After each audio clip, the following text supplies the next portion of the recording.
Hello, everybody. Got just over a minute before we start. Just making sure connected.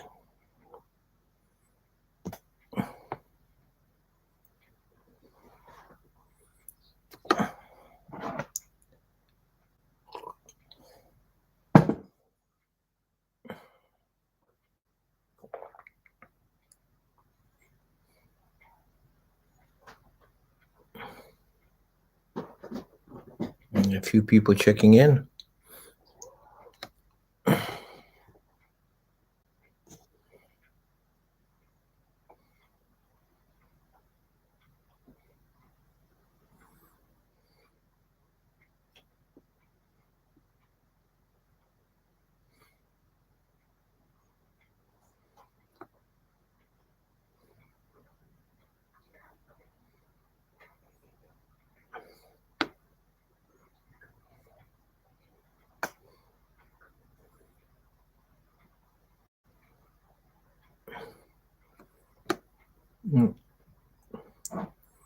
Okay, now we're getting more of a crowd. Just a few seconds. We'll wait for the top of the hour and start.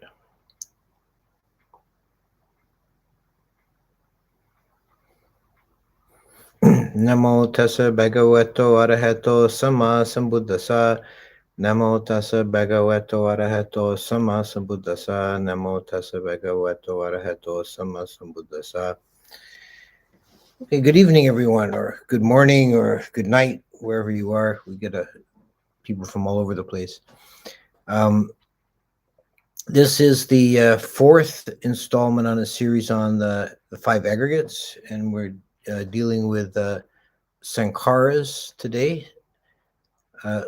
Some Sankhāras, mental formations. The word Sankhāra is a multivalent word depending on context. The most broad application just means conditioned thing, and that's evident from the roots of the word, which is like something built up. And so Sankhāra is used in that sense for everything except for nibbana, which is the only thing that's outside of the laws of conditionality. So everything in internal, external, body, mind, they're all Sankhāras in that sense. So there's a saying in the texts, Sabbe Sankhāra anicca, Sabbe Sankhāra dukkha, Sabbe dhamma anatta. All Sankharas are dukkha, all Sankharas are impermanent, but all dhammas are empty of self. And the change of the term is because nibbana is also empty. So dhamma means everything, conditioned and unconditioned. Sankhāra means conditioned. But then when the word Sankhāra is used in the context of the five aggregates, which we are focusing on for this series, it's narrowed in its application to mean mental formations, conditioned constructions of the mind. And the third use of Sankhāra, which I'll just mention, is the second term of the dependent origination. And there it's even narrower. It refers to a subset of mental formations. It refers to volitional or karma-making formations. But here we're talking, in the five aggregates, we're talking about mental constructions.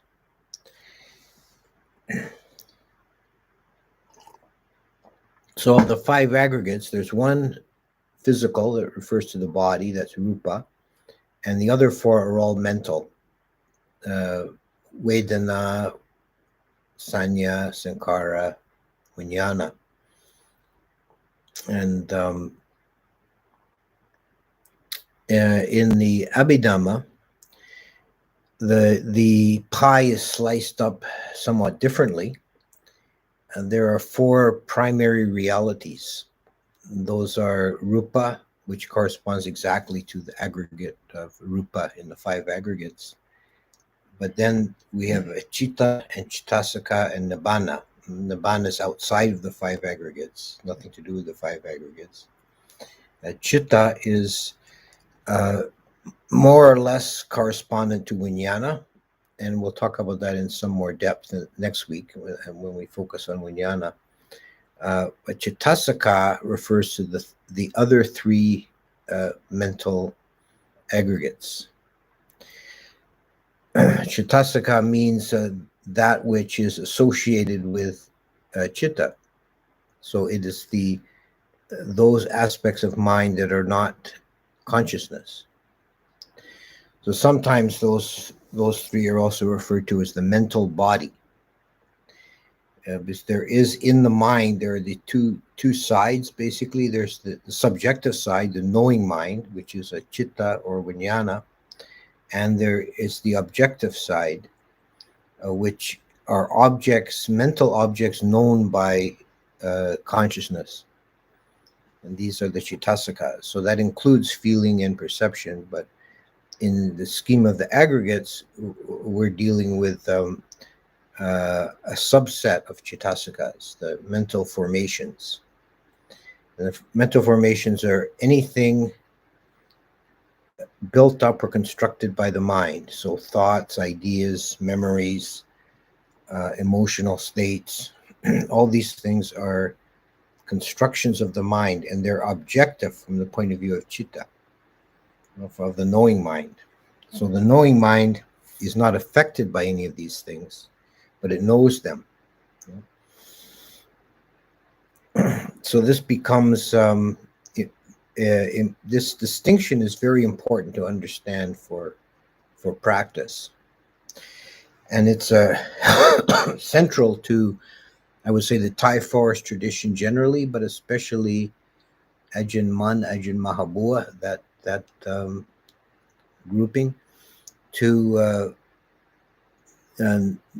be aware of that distinction and to center oneself in the knowing mind, so that the mental formations are seen as objective. They're things observed by the chitta not affected by them. This is a crucial point of practice and is really very important, not only for our ultimate liberation, but even for just general mental well-being and happiness here and now, is to see the mental formations as conditioned, impermanent, insubstantial, empty, and essentially objective, not me, not mine, things which pass through the screen of consciousness.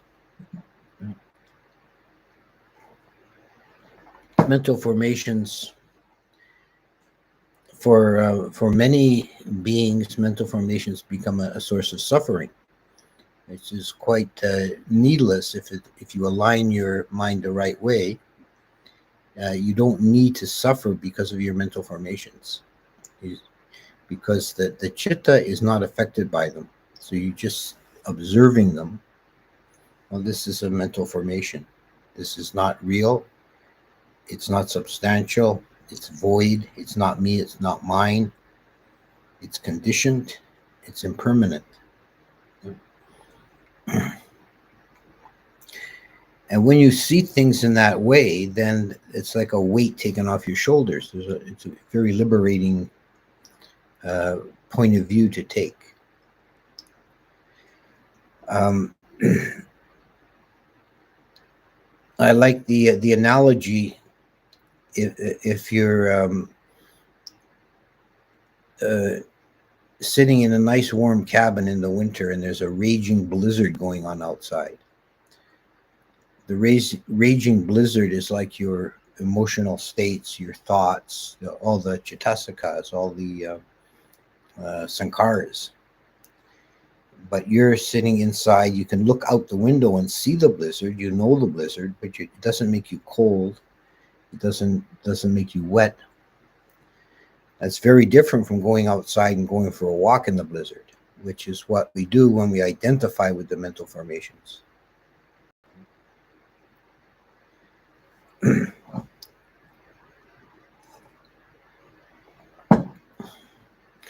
Mental formations are an integral part of our psyche, of our makeup. There's nothing wrong with them per se. It's only when we identify with them and treat them as something real and important and vital that then we get into trouble, instead of seeing them just as they are, just as formations.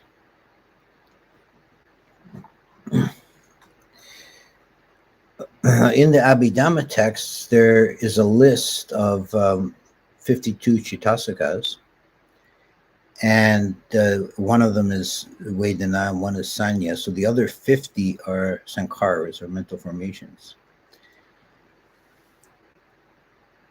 And I don't think we really need to see that list as being exhaustive, and I don't think the original Abhidhamma texts did. There's a phrase in, I think it's in the Dhammasangani, that one of the Abhidhamma texts, that lists these states, and the list is somewhat shorter than 50, and it ends with the phrase, and whatever other states may arise at that time. So the first compilers of the Abhidhamma kept the list open-ended, but then you get to the time of the commentaries and the Visuddhimagga, and the list is fixed at 50, and the last 7 or 8, I forget exactly, are called the or whatever states in English translation. So they're just closing the list that way. The first time I saw that reading Visuddhimagga years ago, I had no idea what that meant, the or whatever states. It seemed very odd, but it's just a direct translation from the Pali, that the original text had left it open-ended, and by the time of the commentators, they felt the need to close the list. But basically, we can boil it down to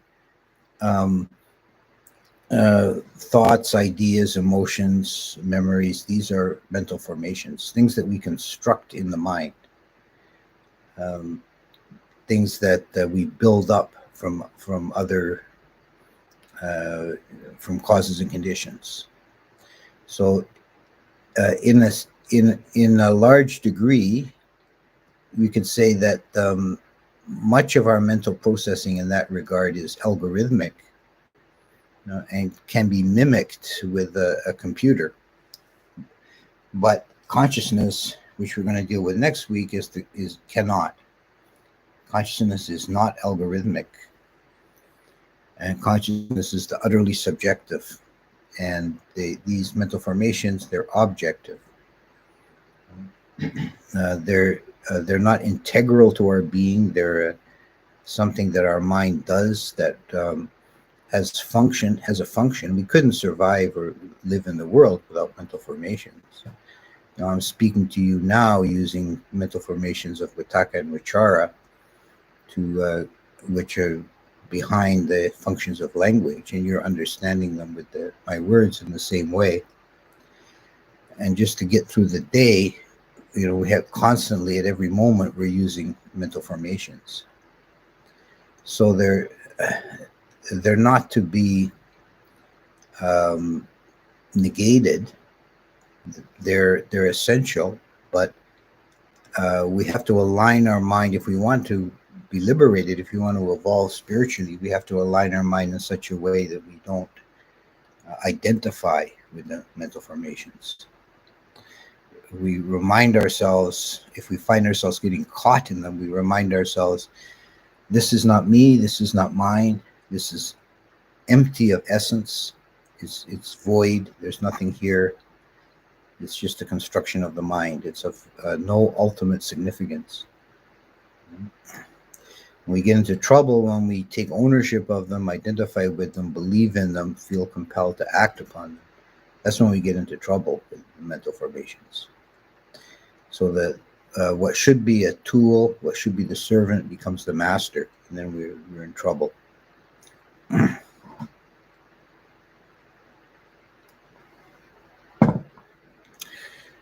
So I'll stop there and go to questions and answers. Let's wait for wait for any question to come in. Okay, here's one right away. Please advise about labeling in sitting meditation and going about the day, pros, cons. Is this labeling mental formation? Thanks for your teachings. Okay, yes, that's a very good question. What the question is referring to is the labeling, or sometimes it's called the noting practice, which is the characteristic of the Mahasi Sayadaw school of Vipassana meditation, where you, for those who are not familiar with the practice, whatever arises to the mind, whether it's internal, external, mental, physical, an object, you put a label or a note on it to identify it as thinking, remembering, feeling pain, feeling happy, this type of things. And yes, it is a mental formation, and it's a particular technique to develop the state of mind that we call vipassana. And I think that's very important. Speaking about vipassana in general, I always like to make the point that vipassana is really a state of mind. It means clear seeing. And the techniques and methods of vipassana, and there are several. The best known in the West are Mahasi method and the Goenka method. These are methods or techniques for inducing that state of mind. They're not in themselves vipassana. Now, the noting method of Mahasi Sayadaw is actually a very powerful technique for developing precision of noticing. And this is a failing of many practitioners, is that their mindfulness is not focused, it's fuzzy. So they have a kind of general awareness, but they're not noticing specific objects, which is very important for deconstructing the mental stream, which is what we should be doing with Vipassana. We have to develop a specificity and a clarity of individual objects. And the noting practice really helps develop that. The con side of it is that, or the downfall of it is, if you become too attached to that noting, it can slow down your stream of awareness, because you're taking mind moments to put a label on things. So you have to, I think, to practice with it skillfully, you have to be ready to drop it when the mind becomes really sharp, and pick it up again if the mind starts to become dull, to get yourself back in the frame of quick, clear noticing.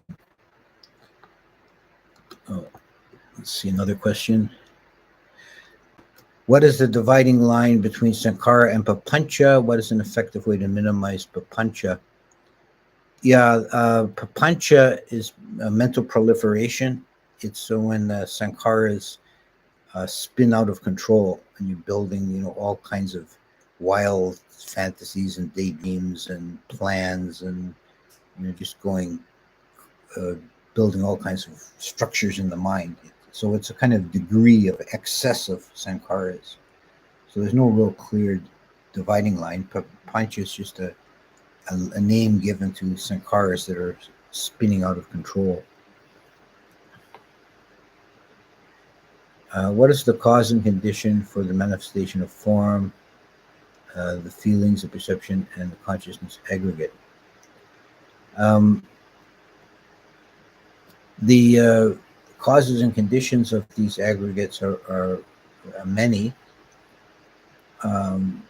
One major cause is karma. Our past karma determines the condition of our aggregates. For example, just to be born in a human body is a result of past karma. Other being might have the karma to be born as a dog, or as a fly or something.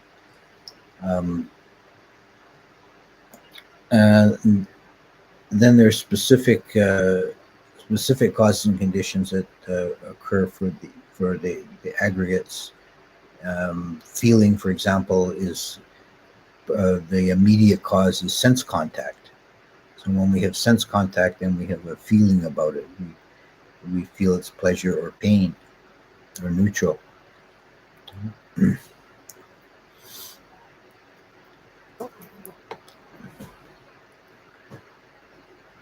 I often lose track of the knowing mind when frustration and anger arises. Any advice?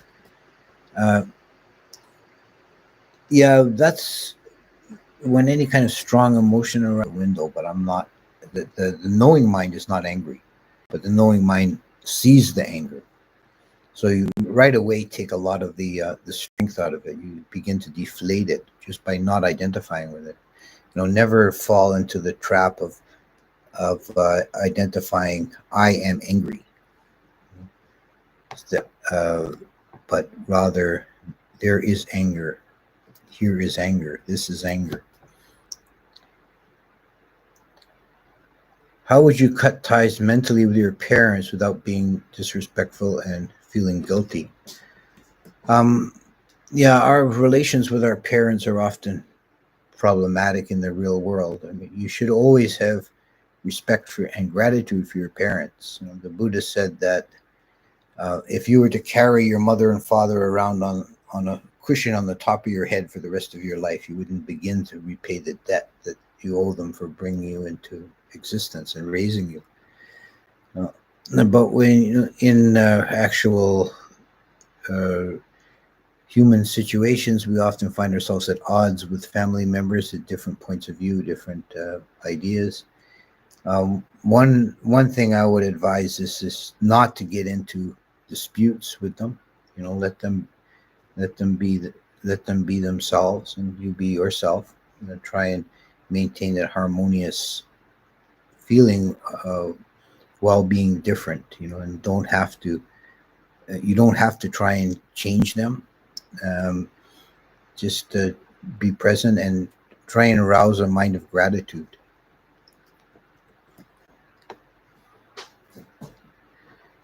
Can you briefly review Sanya versus Sankhāra?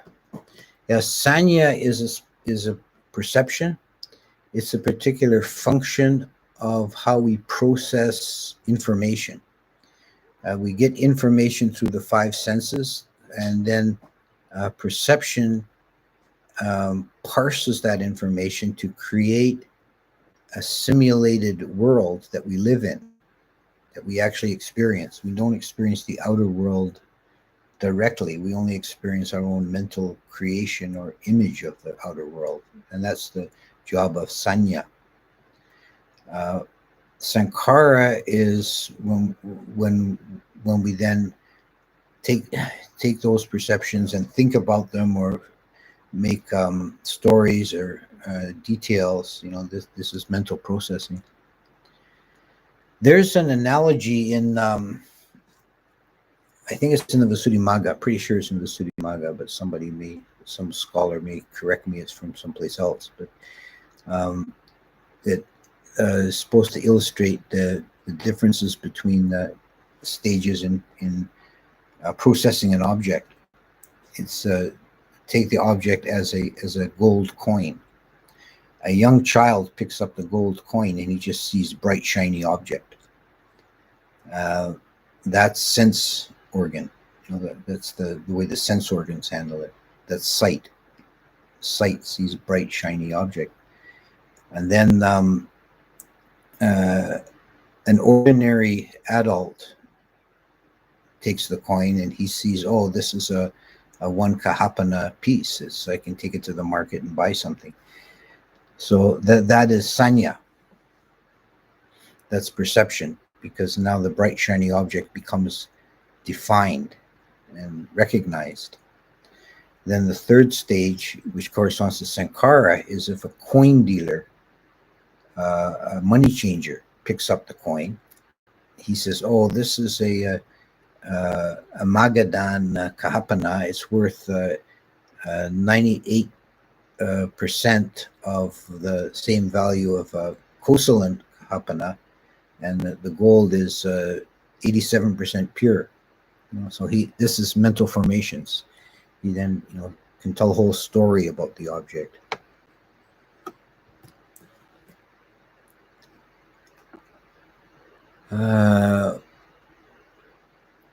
I'm going to have to scroll up here. What does real time mean, and what would be considered not real time? Both mental formation exists in both. Well, time is a tricky thing, because we never, we're often told in our practice to be in the present moment, but it's impossible. In a sense, it's a vanishing point. It's impossible because by the time you look at the present moment, so it's already the past. Um, so real, I would say, in terms for practical purposes in meditation, being in real time just means being present with the mind stream as closely as you can, and not getting, uh, not falling back, or into uh, re, retrospective examination, or not jumping forward into anticipation, but being, letting the mind stream pass the screen of consciousness.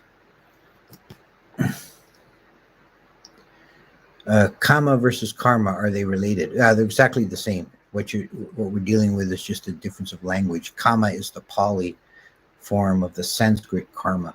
It's exactly the same. It's like nibbana and nirvana, dhamma and dharma. Pali has got a different orthography than Sanskrit, but the concepts are exactly the same. Any thoughts on Kamatana forest tradition in the postmodern landscape? As our forests, at least in the West, are not what they used to be.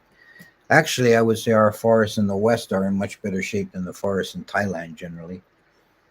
Thailand was, in 1950, Thailand was something like 85% forested, and today it's like something like 20%. And this has affected the forest tradition. The practice of tudong, as it was done in Ajahn Mun's time, is no longer really feasible. Tudong is the wandering practice. It still occurs, but it's not in the same pure state as it was, and it's impossible to do it in modern conditions. The forests in U.S. and Canada, at least, that I know, are, they've got their problems too, but they're in better shape than the forests in Thailand.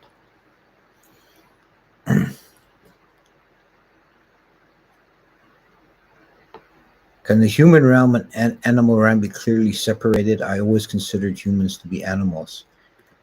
Yeah, in a strictly biological sense, yeah, we are an animal species, but in terms of spiritual categories, we're definitely separate from the animals, because we have um, the potential for enlightenment, and we have language. Now, it may be possible that there are some animals that, very few species like dolphins, that maybe should be considered in that same level, but the general run of animals, they're not.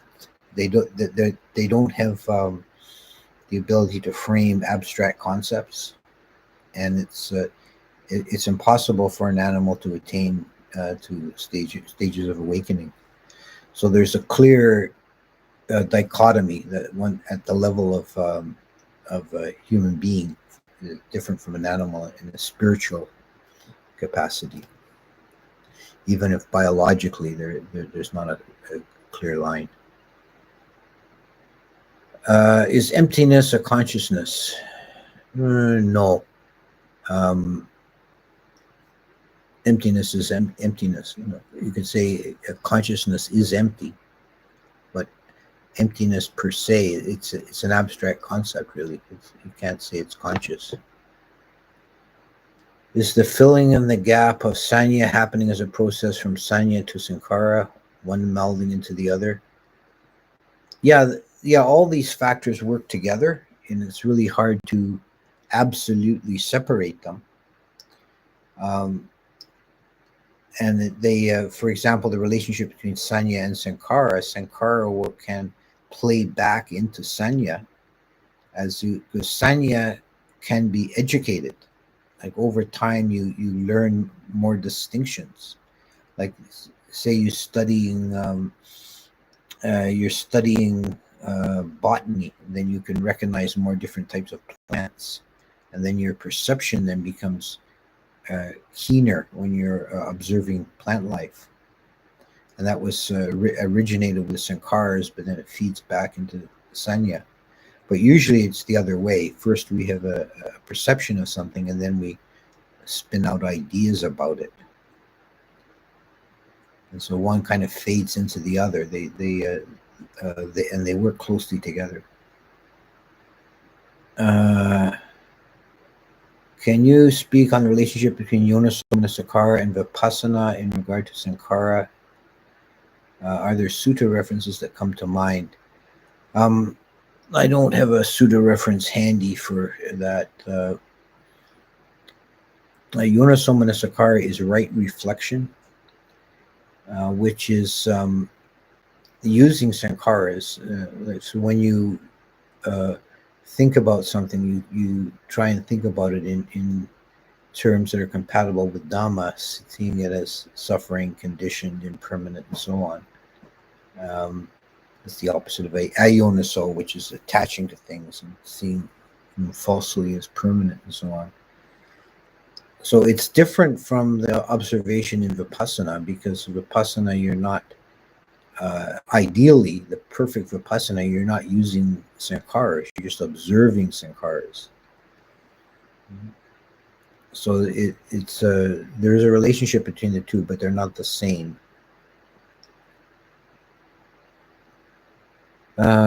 Next one. I am currently dealing with very strong mental formations, and I feel like they're so strong and powerful due to karma and lifetimes of ignorant conditioning.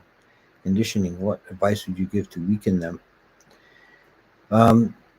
Yeah, this is actually quite possible to happen, that some of our mental baggage, it may not even be from this lifetime, but may be carried over from and deeply rooted from many lifetimes.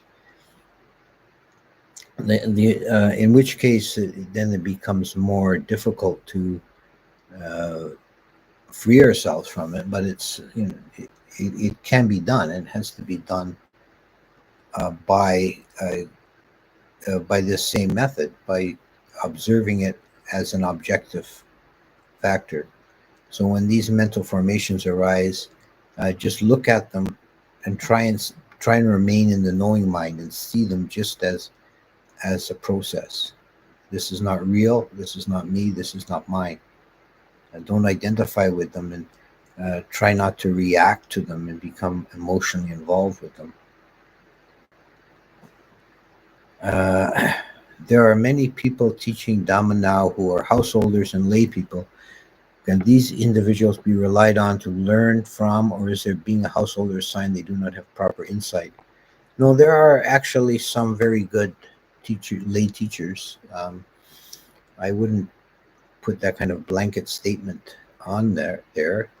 What I would be more concerned about is to taking teachings to observe the two things. One would be the sila, if they're householders but they're living in a moral way, keeping the 5 precepts. That's different than someone who's living heedlessly. And the other thing would be if the teachings are true to the Dhamma. And there are a wide range of lay teachers, and some of them teach very good orthodox Dhamma, and other ones are more presenting their own ideas and theories. And if you're really looking for Buddhist teachings, try to take them from a source that doesn't deviate from Buddhism, basically. Would you please discuss anicca in detail for one of your broadcasts? Yeah, okay. I will keep that in mind as a possible topic. Could you explain idiot compassion? How do I know I'm really being compassionate as opposed to being an idiot? Yeah, I think that's actually a good question, and something when I talk about compassion or karuna, I like to always bring up the point that it has to be balanced with wisdom. If there's no wisdom involved, You feel compassion. You see someone in suffering. There's some bad situation, and you have a genuine compassion arise, which is good so far. But then you feel some kind of impulse. You need to fix it. You need to relieve their suffering, and then wisdom has to come in and examine the situation, and first of all determine, is there actually any difference I can make? Sometimes there's not. Sometimes you just have to let it go. Um, and but sometimes there is. Sometimes you can actually help. Then you have to let wisdom examine further and say, what is the most skillful way to intervene here? Rather than just kind of jumping in, blundering in, and making things worse, which happens a lot in the world. Is there a correlation between pity at the body level, PT at the body level, and the presence of a teacher, whether physically or in the mind of the student? That can be for someone who's a faith type. Sometimes they can have strong faith or saddha in a teacher, and that can cause the arousing of piti. I don't think that works for everyone, but that is one of the sources of piti. So cultivating that type of that faith faculty, things like chanting and keeping an altar, and this can arouse feelings of joy and piti. And this is actually one of the strong correlations in terms of different modes of practice. There's the more intellectual, insight-based approach, and there's the faith or devotional side, and that tends to be much more joyous. But again, it doesn't really work for everyone. Okay, so the questions seem to be slowing down. I'll give it a couple of minutes more and see if there's any more questions. Oh, is mudita developed before metta? No, usually it's the other way around. Usually, the Brahmaviharas are developed in the sequence: metta, karuna, mudita, upekkha.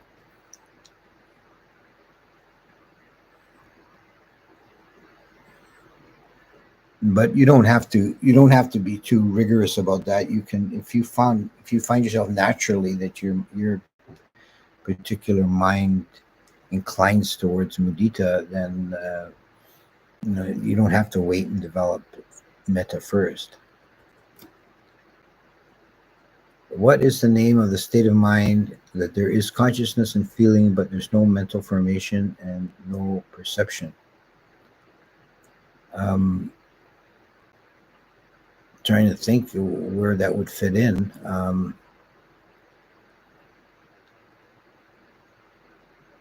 I don't think they're actually in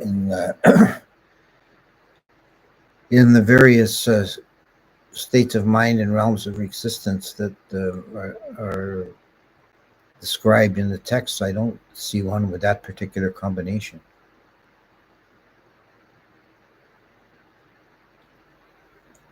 Are there any references on when Vipassana is timely for Sankharas? Is it always timely?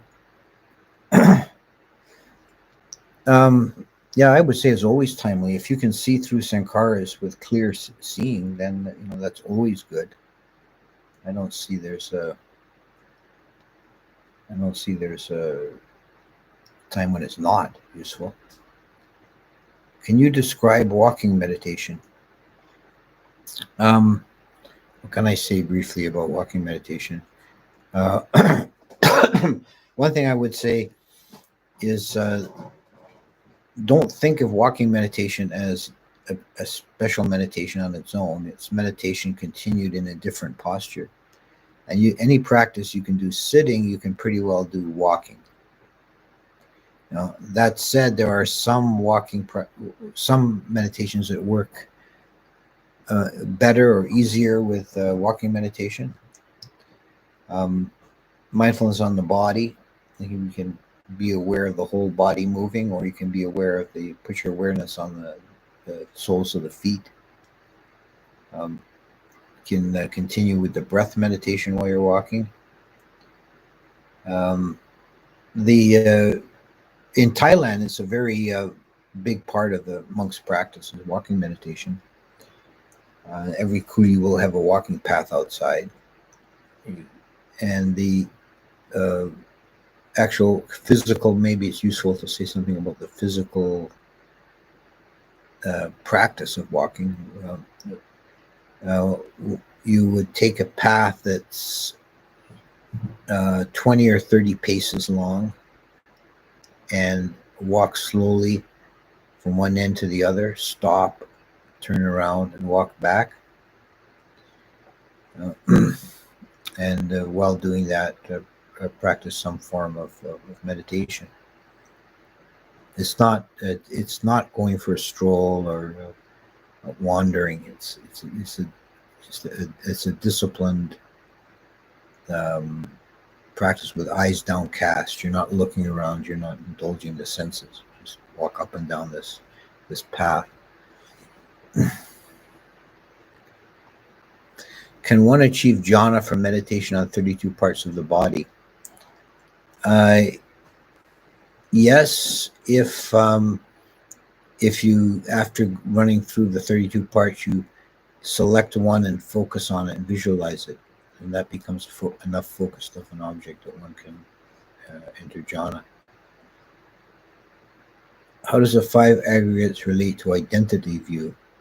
That's the whole point of the teaching of 5 aggregates, is to dissolve identity view, because you're mentally breaking up the organism into its component parts and not finding anywhere a soul or an essence. That's really the reason the Buddha gave the teaching on 5 aggregates, and he's explicit about that, is because it cuts through the idea of a self. You see, here's the body, here's feelings, here's perceptions, here's mental formations, here's consciousness. Where is the self? There's no self needed to explain or describe these things. If perception create dream world, how consciousness can see color or shape before creation of them by perception? I think creation is the work of consciousness, and perception just will name it. Yeah, that you could say that.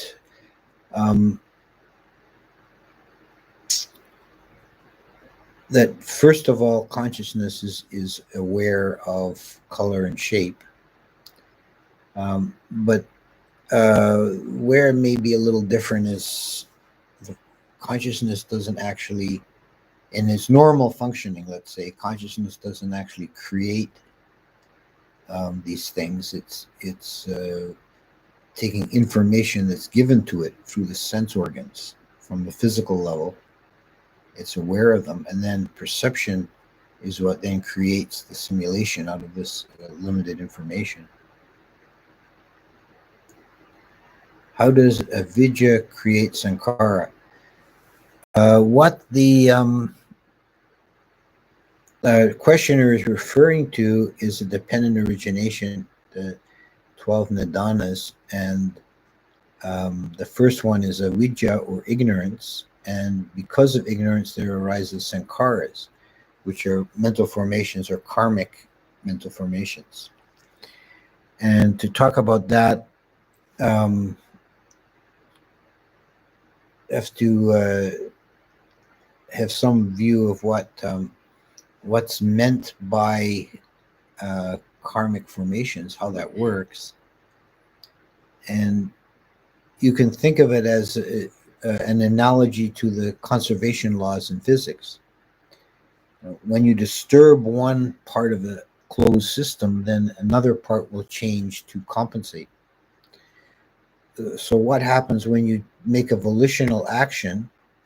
Then you're basically making a small ripple or disturbance in the universe, and then it will realign itself to come back to zero, and you'll get the result of that. And this happens because of ignorance. You can think of ignorance as in some graphical representations of the dependent origination. Ignorance is shown as a blind man stumbling along with a stick. So you can think of ignorance creating sankharas or volitional formations as if you're in a room in the pitch dark and you're stumbling around and knocking things over because you're ignorant. You're disturbing things. Now, an arahant makes no karma. The arahant has no ignorance, so he acts, but his acts have no karmic consequence because he's in a total harmony with the fabric of the universe. But it's because we're blundering and operating from uh, very limited information and the darkness of ignorance that we disturb the universe. We knock things off the shelf, blundering around in the dark, and that creates karma. Is it possible to reach jhana by walking meditation? Yes. Yeah, it's um, just as likely as in sitting meditation. So, is there no soul atta than if you are dealing with karma from previous life? Is that just purely a tumbleweed of cause and effect? Yeah, basically that's it. It's cause and effect. It's a process. There's no substance. There's no essence, but there's a process that creates a chain effect. It's like a knocking down a row of dominoes. They're not connected. Okay, so I think we'll end it there, and next week we'll finish this series by talking about vijnana, and I'm going to try and clarify the meaning of vijnana and chitta and all that whole naughty subject. So thank you for listening, and we'll see you again next week.